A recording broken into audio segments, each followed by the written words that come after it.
రోజుకో వంటకి స్వాగతం అండి. ఈరోజు ఎండాకాలం చలవ చేసే పెసరపప్పు పులుసు చేశానండి. ఇది పెసరపప్పు కుక్కర్లో పెట్టక్కర్లేదు, బయట ఉడికించేసుకోవచ్చు.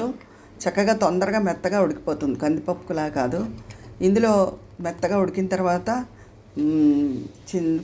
చింతపండు పులుసు, బెల్లం ముక్క, ఉప్పు, పసుపు వేసుకుని తగినన్ని నీళ్లు పోసుకుని ఒక్క 2 నిమిషాలు మళ్ళీ మరగనిచ్చి పైన ఆవాలు, జీలకర్ర, ఇంగువ, ఎండుమిర్చి పోపు పెట్టుకోవాలండి.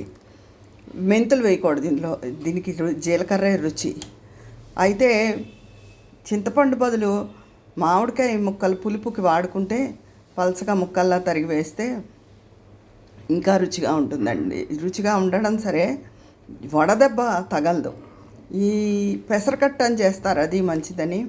ఈ రకంగా ఈ పెసరపప్పు పప్పు పులుసు కూడా చాలా బాగుంటుందండి. ఇష్టమైన వాళ్ళు ఇందులో ఉల్లిపాయలు వేసుకోవచ్చు. నేను వేయిపోయినా కూడా చాలా రుచిగా ఉంటుంది. ఎండాకాలం తరచూ కొంచెం పెసరపప్పు వాడకం ఎక్కువ మంచిది. పెసరపప్పు చలవ చేస్తుంది. అది